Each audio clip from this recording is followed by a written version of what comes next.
നമ്മുടെ വീടുകളിൽ നമുക്ക് സ്വന്തമായിട്ട് ഒരു പ്ലാന്റഡ് അക്വേറിയം വലിയ മെയിൻ്റനൻസ് ഒന്നുമില്ലാതെ ഇതുപോലുള്ള ഒരു അക്വേറിയം ഒരു 5000-8000 രൂപ ബഡ്ജറ്റിൽ എങ്ങനെ ചെയ്തെടുക്കാമെന്ന് നമുക്ക് നോക്കാം.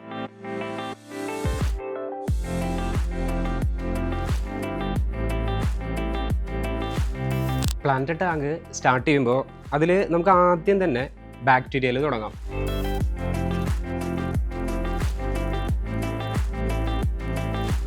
അടുത്തത് വേണ്ടതെന്ന് പറയുന്നത് സബ്സ്ട്രേറ്റ് ആണ്, അല്ലെങ്കിൽ വേരുകൾക്ക് നല്ല രീതിയിൽ ഇറങ്ങി പോകാനായിട്ട്. അപ്പോൾ നമ്മളിവിടെ ആഡ് ചെയ്ത് കൊടുക്കുന്നത് ലാവ റോക്സിൻ്റെ ചിപ്സാണ്.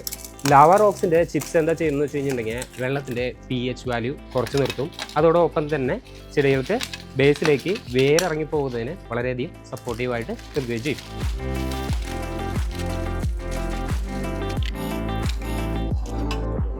സബ്സ്ട്രേറ്റ് പ്ലേസ് ചെയ്ത് കഴിഞ്ഞാൽ നമുക്ക് ഈ സബ്സ്ട്രേറ്റ് മാക്സിമം ബാക്ക് സൈഡിലേക്ക് നീക്കിയിടാം.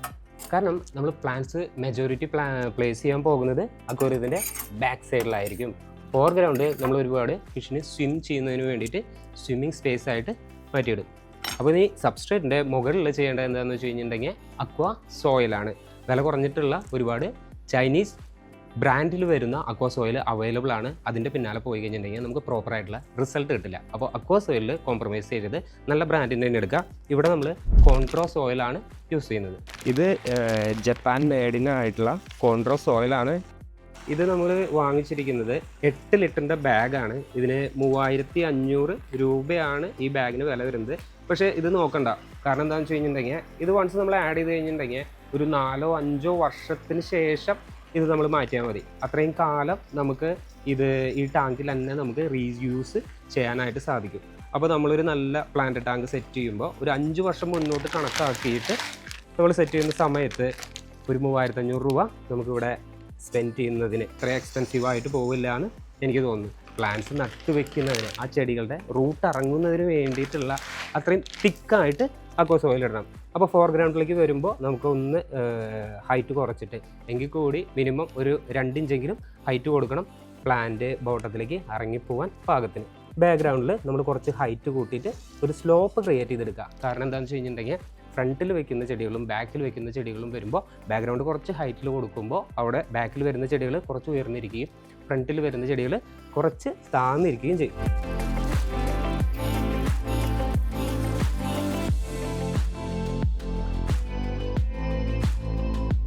അടുത്തതായിട്ട് നമുക്ക് ഹാർഡ്സ്കേപ്പ് ചെയ്യാം. അതായത് അക്വേറിയത്തിനകത്ത് കല്ലും അതുപോലെ തന്നെ മരക്കമ്പുകളൊക്കെ വെച്ചുകൊണ്ട് നമുക്ക് ഒരു നാച്ചുറൽ അക്വാസ്കേപ്പ് അതിനുള്ളിൽ ക്രിയേറ്റ് ചെയ്തെടുക്കാം. ഈ ഹാർഡ്സ്കേപ്പ് എന്ന് പറയുന്നത് നമുക്ക് സോയിൽ ഇടുന്നതിന് മുമ്പ് വേണമെങ്കിൽ ചെയ്യാം, സോയിൽ ഇട്ടതിന് ശേഷം ചെയ്യാം. അക്വേറിയങ്ങളിൽ യൂസ് ചെയ്യുന്നതിന് വേണ്ടിയിട്ട് പർട്ടിക്കുലർ ആയിട്ടുള്ള റോക്കുകൾ നിങ്ങളുടെ അടുത്തുള്ള അക്വേറിയം ഷോപ്പുകളിൽ വാങ്ങിക്കാനായിട്ട് കിട്ടും. Ohko rock, dragon rock, Seiryu rock, lava rock, അങ്ങനെ ഒരുപാട് വരുന്നുണ്ട്.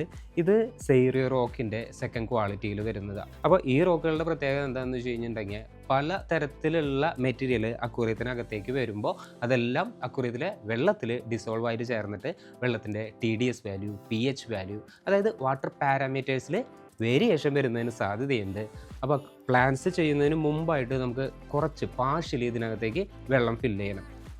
പാർഷ്യലി വെള്ളം ഫില്ല് ചെയ്യുന്നത് എന്തുകൊണ്ടാണെന്ന് വെച്ച് കഴിഞ്ഞിട്ടുണ്ടെങ്കിൽ നമ്മളൊരു ട്വീസർ ഉപയോഗിച്ചുകൊണ്ടായിരിക്കും പ്ലാന്റ് ചെയ്യാനായിട്ട് പോകുന്നത്. അപ്പോൾ ഈ ട്വീസർ ഉപയോഗിച്ചുകൊണ്ട് ഇതിനകത്ത് പ്ലാന്റ് ചെയ്തിട്ട് വെള്ളം ഇല്ലാതെ നമ്മൾ പ്ലാന്റ് ചെയ്യുമ്പോൾ ട്വീസർ വലിച്ചെടുക്കുമ്പോൾ അതിൻ്റെ കൂടെ ചെടി പൊന്തിപ്പോരും. അപ്പോൾ നമുക്ക് കുറച്ച് വെള്ളം നിർത്തിയതിന് ശേഷം അതിലേക്ക് ട്വീസർ ഉപയോഗിച്ചുകൊണ്ട് നമ്മൾ പ്ലാന്റ് ചെയ്യുകയെന്ന് വെച്ച് കഴിഞ്ഞിട്ടുണ്ടെങ്കിൽ ആ ചെടികളൊക്കെ അതിൽ തന്നെ ഉറച്ചു നിൽക്കും. കുറച്ചുകൂടി ഈസി ആയിരിക്കും നമുക്ക് ഈ പ്രോസസ്സ് ചെയ്യുന്നതിന് വേണ്ടിയിട്ട്.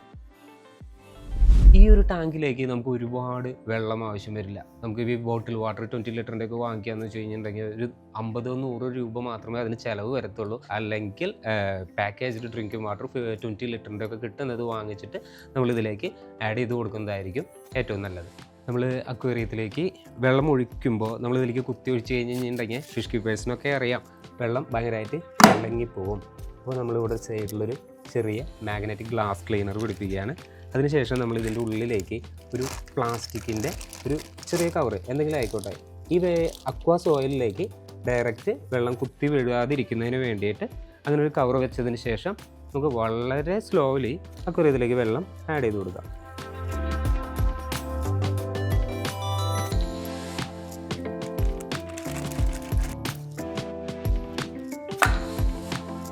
അക്വ സോയിൽ പൂർണ്ണമായിട്ടും നനഞ്ഞിരിക്കണം. അല്ലെങ്കിൽ അക്വ സോയിൽ ഏത് ലെവൽ വരെയാണോ ആഡ് ചെയ്തിരിക്കുന്നത് അത്രയും ലെവലിലേക്ക് നമ്മൾ വെള്ളം ഒഴിച്ചു കൊടുക്കണം. ഇനി നമുക്ക് ഇതിലേക്കായിട്ട് പ്ലാന്റ്സ് എടുത്ത് പ്ലാന്റ് ചെയ്യാം. അപ്പോൾ ഞാനിതിലേക്ക് കുറച്ച് low light and CO2 requirement വരുന്ന ലോ ടെക് ആയിട്ടുള്ള കുറച്ച് പ്ലാന്റ്സ് ആണ് എടുത്തിരിക്കുന്നത്.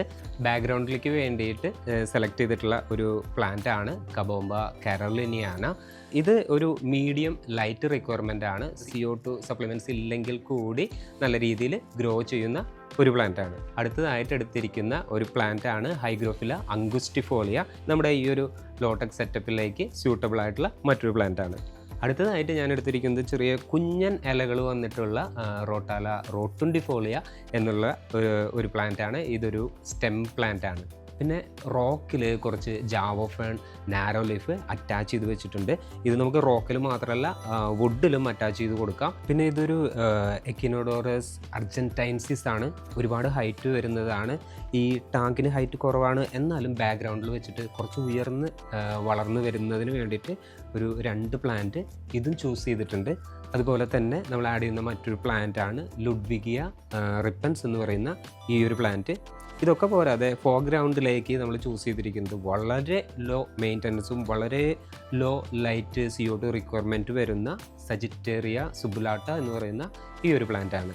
ഇനി ഇത് പ്ലാന്റ് ചെയ്യുന്ന സമയത്ത് ബിഗിനേഴ്സ് ചെയ്യുന്ന വലിയൊരു മിസ്റ്റേക്ക് ഉണ്ട്. ഈ ചകിരിയോട് കൂടി അല്ലെങ്കിൽ കപ്പോട് കൂടിയിട്ട് തന്നെ നേരെ ഇതിൻ്റെ സോയിലിനുള്ളിലേക്കാണ് എല്ലാവരും ഇറക്കി വയ്ക്കാറ്. അങ്ങനെ ചെയ്യാൻ പാടില്ല. കാരണം ചകിരി എന്ന് പറയുന്നത് വെള്ളത്തിലിരുന്നിട്ട് അത് ചെയ്യുമ്പോൾ അമോണിയ ഒരുപാട് ജനറേറ്റ് ആവും. നമ്മൾ ഈ ചെടികൾ വയ്ക്കുന്നത് അമോണിയയുടെ അളവ് കുറയ്ക്കാൻ കൂടി വേണ്ടിയാണ്.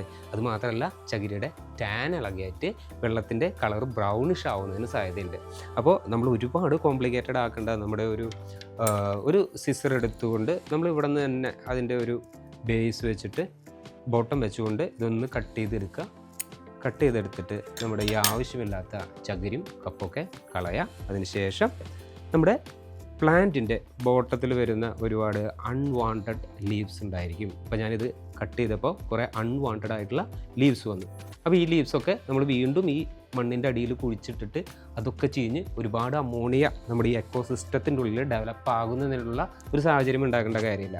അപ്പോൾ നമ്മൾ ഈ കട്ട് ചെയ്തെടുത്തിട്ടുള്ള ഈ ഒരു പ്ലാന്റ് അനാവശ്യമായിട്ടുള്ള ചെയ്യാൻ സാധ്യതയുള്ള ലീഫുകളൊക്കെ നമ്മൾ ഒഴിവാക്കിയിട്ടുള്ള ഈ ഒരു പ്ലാന്റ് നമ്മൾ ഇതിൻ്റെ ഉള്ളിലേക്ക് ഒരു 4 സ്റ്റെപ്പ് ഉപയോഗിച്ചുകൊണ്ട് 3-4 സ്റ്റെമ്മുകൾ ഒരുമിച്ച് പിടിച്ചുകൊണ്ട് ഈ സ്റ്റെമ്മ് ഈ 4 സ്റ്റെപ്പ് കൊണ്ട് പിടിക്കുന്ന സമയത്ത് ഒരുപാട് ബലം കൊടുത്തു കഴിഞ്ഞിട്ടുണ്ടെങ്കിൽ അത് ചതഞ്ഞ് സ്റ്റെമ്മ് ഡാമേജ് ആവും. അപ്പോൾ ഒരു മീഡിയം ലെവലിൽ പിടിച്ചുകൊണ്ട് നമ്മൾ നേരെ ഇതിനകത്തേക്ക് സോയിലിലേക്ക് കുറച്ച് ആഴത്തിലേക്ക് താഴ്ത്തി വയ്ക്കുക.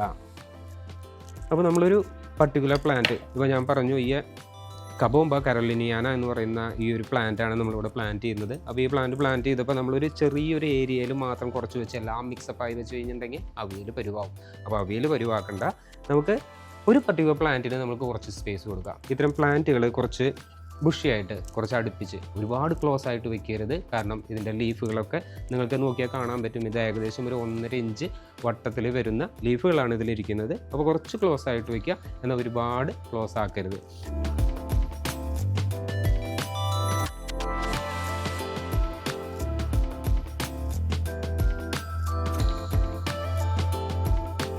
നേരത്തെ നമ്മൾ കപ്പിനുള്ളിൽ നിന്ന് ചെടികൾ കട്ട് ചെയ്തിട്ടാണ് പ്ലാന്റ് ചെയ്തത്. കാരണം അതൊക്കെ സ്റ്റെം പ്ലാന്റ്സ് ആയിരുന്നു, ഞാൻ നേരത്തെ എക്സ്പ്ലെയിൻ ചെയ്ത പ്ലാന്റുകൾ.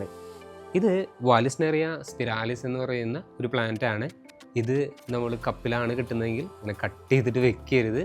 ഇതൊരു റൂട്ട് ടൈപ്പ് ഓഫ് പ്ലാന്റ് ആണ്. ഇത് റൂട്ടോടു കൂടി തന്നെ പ്ലാന്റ് ചെയ്യണം, അല്ലെങ്കിൽ അതൊക്കെ ചീഞ്ഞു പോകത്തുള്ളൂ. ഇതുമാത്രമല്ല, ഇനിയിപ്പോൾ നമ്മൾ അടുത്തതായിട്ട് പ്ലാന്റ് ചെയ്യാനായിട്ട് പോകുന്ന ഈ എക്കിനോഡോറസ് അർജന്റൈൻസിസ് പ്ലാന്റ്സിന് നമുക്ക് വളരുന്നതിനുള്ള സ്പേസ് കൊടുക്കണം. എല്ലാ ചെടികളും തമ്മിൽ മിനിമം 1-1.5 ഇഞ്ചെങ്കിലും ഗ്യാപ്പ് കൊടുത്തിട്ട് വേണം പ്ലാന്റ് ചെയ്യാനായിട്ട്. പ്ലാന്റ് ചെയ്യുന്ന സമയത്ത് നമുക്ക് ഒരുപാട് റൂട്ട് വേണമെന്നില്ല. നമുക്കൊരു 1 ഇഞ്ചൊക്കെ റൂട്ട് നിന്നാൽ മതി. ബാക്കിയുള്ളത് നമുക്ക് കട്ട് ചെയ്ത് കളയാന്നുണ്ടെങ്കിൽ നമുക്ക് പ്ലാന്റ് ചെയ്യുന്നതിന് സൗകര്യമായിരിക്കും. ഫോർഗ്രൗണ്ടിൽ വരുന്ന ചെടികൾ എന്ന് പറയുന്നത് ഒരുപാട് ഹൈറ്റ് വെക്കാൻ പാടില്ല. കാരണം ഫോർഗ്രൗണ്ടിലുള്ള ചെടികൾ ഒരുപാട് ഉയരം കൂടി കഴിഞ്ഞിട്ടുണ്ടെങ്കിൽ ബാക്ക്ഗ്രൗണ്ടിലിരിക്കുന്ന ചെടികൾ കാണാനായിട്ട് സാധിക്കില്ല. പ്ലാന്റിങ്ങിൻ്റെ ഫൈനലായിട്ട് നമുക്ക് ഇവിടെ ഒരു ചെറിയൊരു ഗ്യാപ്പ് ഉണ്ട്. അവിടെ നമ്മൾ റോക്കിൽ ഓൾറെഡി അറ്റാച്ച് ചെയ്ത് വെച്ചിട്ടുള്ള ജാവ ഫേൺ നാരോ ലീഫ് വെച്ച് കൊടുക്കാം. ജാവ ഫേൺ, അനൂബിയാസ് പോലുള്ള ഫേൺസൊക്കെ പ്ലാന്റ് ചെയ്യുന്ന സമയത്ത് നമ്മൾ പ്രത്യേകം ശ്രദ്ധിക്കേണ്ട കാര്യം എന്താണെന്ന് വെച്ച് കഴിഞ്ഞിട്ടുണ്ടെങ്കിൽ ഇതിൻ്റെ റൂട്ടായിട്ട് നമുക്ക് തോന്നുന്ന ഈ റൈസോംസ് അത് മണ്ണിൻ്റെ അടിയിൽ ഒരിക്കലും പോകാൻ പാടില്ല. കാരണം ആ റൂട്ടാണ് പ്ലാന്റിന് ആവശ്യമായിട്ടുള്ള ന്യൂട്രിയൻസ് വെള്ളത്തിൽ നിന്ന് അബ്സോർവ് ചെയ്തെടുക്കുന്നത്. അപ്പോൾ ഇത് കൊണ്ടുപോയിട്ട് വെള്ളത്തിൽ കുഴിച്ചിടരുത്.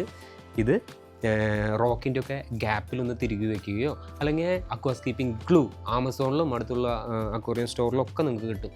അത് വാങ്ങിച്ചുകൊണ്ട് റോക്കിലോ ഡ്രിഫ്റ്റൂട്ടിലൊക്കെ ഒന്ന് അറ്റാച്ച് ചെയ്ത് വയ്ക്കുക. കുറച്ച് ഞാനിവിടെ റോക്കിൽ അറ്റാച്ച് ചെയ്ത് വെച്ചു. ബാക്കിയുള്ളത് ഞാനിപ്പോൾ ആ റോക്കിൻ്റെ രണ്ട് റോക്കിൻ്റെ ചെറിയ ഗ്യാപ്പിലേക്ക് ഞാൻ ജസ്റ്റ് ഒന്ന് വെച്ച് കൊടുക്കുകയാണ്. ഗ്രാജുവലി ഇതിൻ്റെ റൂട്ട്സൊക്കെ വന്നിട്ട് റോക്കിൽ പറ്റി പിടിച്ചിരിക്കും.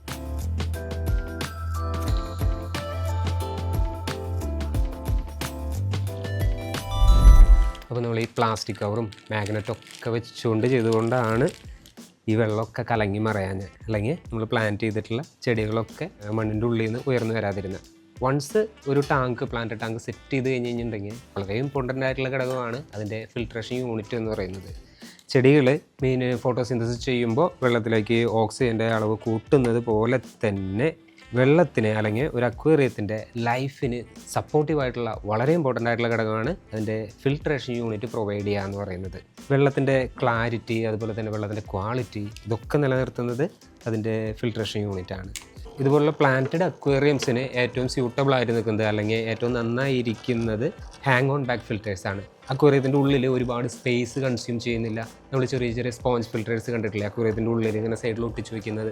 അതുപോലെ ഒരുപാട് സ്പേസ് ഇതിൻ്റെ ഉള്ളിൽ കൺസ്യൂം ചെയ്യുന്നില്ല. വെള്ളത്തിൻ്റെ ഒരുപാട് ഫ്ലോ വെള്ളത്തിൻ്റെ ഉള്ളിൽ ഉണ്ടാക്കിയിട്ട് ചെടികളൊക്കെ പറഞ്ഞു പോകുന്ന രീതിയിലുള്ള അവസ്ഥ ഉണ്ടാക്കുന്നില്ല. അപ്പോൾ അതുകൊണ്ടാണ് പ്ലാന്റ് ടാങ്കിന് ഇതുപോലത്തെ ചെറിയ പ്ലാന്റ് ടാങ്ക് സെറ്റപ്പുകൾക്ക് ഇതുപോലുള്ള ഹാങ് ഓൺ ബാക്ക് ഫിൽറ്ററുകളാണ് ഏറ്റവും നല്ലതെന്ന് പറയുന്നത്. ഇത് RS ഇലക്ട്രിക്കൽസിൻ്റെ RS3000 എന്ന് പറയുന്ന ഒരു മോഡലാണ്. ഇത് മാർക്കറ്റിൽ ഏകദേശം പല സ്ഥലങ്ങളിലും പല വിലയാണ്. 1500-2000 രൂപയുടെ ഇടയിൽ വില വരുന്ന ഒരു മോഡലാണ്. അപ്പോൾ നമ്മളിത് നേരിട്ട് കറണ്ടിൽ കുത്തി കഴിഞ്ഞിട്ടുണ്ടെങ്കിൽ ഇത് വർക്ക് ചെയ്യില്ല കേട്ടോ. നമ്മളിതിൻ്റെ ഉള്ളിലേക്ക് പ്രൈമറി കുറച്ച് വെള്ളം നമ്മളായിട്ട് ഒന്ന് ഫില്ല് ചെയ്ത് കൊടുക്കണം. വൺസ് ഇത് ഫില്ലായി കഴിഞ്ഞിട്ടുണ്ടെങ്കിൽ പിന്നെ ഇത് റണ്ണിങ് ആയിക്കോളും. അപ്പോൾ നമ്മുടെ ടാങ്കൊക്കെ സെറ്റായി. നമ്മൾ പ്ലാന്റ് ചെയ്യുന്ന സമയത്ത് കുറേ ലീഫും കാര്യങ്ങളും അതുപോലെ തന്നെ റൂട്ട്സിൻ്റെ കഷ്ണങ്ങളൊക്കെ പൊന്തി വന്നിട്ടുണ്ടായിരിക്കും.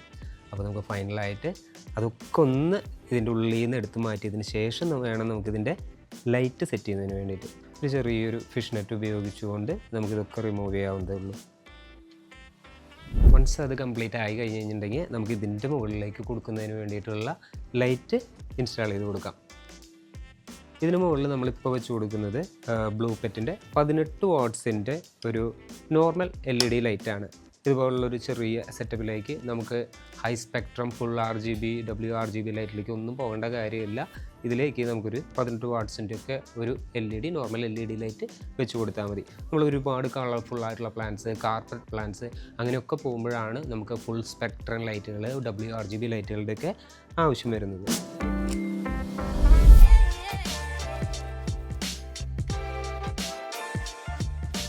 അപ്പോൾ നമ്മുടെ ലോ ബഡ്ജറ്റിലുള്ള ലോടെക് പ്ലാന്റഡ് ടാങ്ക് റെഡി ആയി കഴിഞ്ഞു. ഇനി നമുക്ക് എന്ത് ചെയ്യണം? വേഗം പോയിട്ട് ഫിഷ് വാങ്ങിച്ചു കൊണ്ടിടണം. ഒരിക്കലും വരുത്. ഒരു 14-21 ദിവസം നമ്മൾ വെയിറ്റ് ചെയ്യണം. എന്തിനു വേണ്ടിയിട്ടാണ്? നമ്മൾ ഇതിൻ്റെ ഉള്ളിൽ ബേസായിട്ട് ബാക്ടീരിയ ആഡ് ചെയ്ത് കൊടുത്തിട്ടുണ്ട്. ആ ബാക്ടീരിയ ആണ് ഇതിൻ്റെ ഉള്ളിൽ വരുന്ന ഫിഷിൻ്റെ വേസ്റ്റിൽ വരുന്ന ടോക്സിക് ആയിട്ടുള്ള കാര്യങ്ങളൊക്കെ വിഘടിപ്പിച്ചുകൊണ്ട് വെള്ളത്തിൽ അമോണിയ ഷോക്ക് ഉണ്ടാകാതെ വെള്ളത്തിന് ക്വാളിറ്റിയും ക്ലാരിറ്റിയും ഒക്കെ കൊടുക്കുന്നത്. അപ്പോൾ ആ ബാക്ടീരിയയ്ക്ക് ഈ അക്വേറിയത്തിനുള്ളിൽ ഒരു കോളനൈസ് ചെയ്യുന്നതിന് വേണ്ടിയിട്ടുള്ള സമയമാണ് 14 മുതൽ 21 ദിവസം വരെ. 2-3 ആഴ്ച വെയിറ്റ് ചെയ്തതിന് ശേഷം മാത്രമേ നമ്മളിതിലേക്ക് ഫിഷ് ഇൻട്രൊഡ്യൂസ് ചെയ്യാനായിട്ട് പാടുള്ളൂ. ഇത് ഒരു 40 ലിറ്റർ കപ്പാസിറ്റി ഉള്ള ഒരു ടാങ്കാണ്. ഇപ്പോൾ ഇതിൽ നമ്മൾ ചെറിയ ടെട്രാ സ്പീഷീസിനൊക്കെയാണ് നമ്മൾ ആഡ് ചെയ്യുന്നത് വെച്ച് കഴിഞ്ഞിട്ടുണ്ടെങ്കിൽ 3 ലിറ്റർ വെള്ളത്തിലേക്ക് ഒരു മീൻ എന്ന കണക്കിൽ നമുക്ക് എടുക്കാം. അപ്പോൾ ഒരു 10 ടെട്രകളൊക്കെ ഇതിൽ ആഡ് ചെയ്യാനായിട്ട് പാടുള്ളൂ. ഇനി ഏഞ്ചൽ പോലുള്ള വലിയ മത്സ്യങ്ങളൊക്കെയാണ് നമ്മൾ ഇതിലേക്ക് സജസ്റ്റ് ചെയ്യുന്നതെന്ന് വെച്ച് കഴിഞ്ഞിട്ടുണ്ടെങ്കിൽ, അല്ലെങ്കിൽ നമ്മൾ സെലക്ട് ചെയ്യാൻ പോകുന്നതെന്ന് വെച്ച് കഴിഞ്ഞിട്ടുണ്ടെങ്കിൽ ഇതിലേക്കായിട്ട് നമ്മളൊരു 4-5 മാക്സിമം ഏഞ്ചൽ ഫിഷുകൾ അത് മാക്സിമം ആണ്. അതിൽ കൂടുതൽ മത്സ്യങ്ങളെ നമ്മൾ ചെറിയ അക്കോമഡേഷനിൽ കൊണ്ടുവന്നിട്ട് കുത്തി നിറയ്ക്കാനായിട്ട് ശ്രമിക്കരുത്. അങ്ങനെ ഉണ്ടായി കഴിഞ്ഞ് കഴിഞ്ഞിട്ടുണ്ടെങ്കിൽ അസുഖങ്ങളും കാര്യങ്ങളൊക്കെ വരും. നമ്മുടെ വിനോദത്തിന് വേണ്ടിയിട്ടും വീട് ആർഭാടമാക്കുന്നതിന് ആഡംബരം കൊണ്ടുവരുന്നതിനൊക്കെ വേണ്ടിയിട്ട് ചെയ്യുന്ന അക്വേറിയങ്ങൾ നമുക്ക് ഭാവിയിൽ ഇത്തരത്തിലുള്ള മിസ്റ്റേക്കുകൾ ചെയ്യുമ്പോൾ തലവേദനയായിട്ട് മാറും.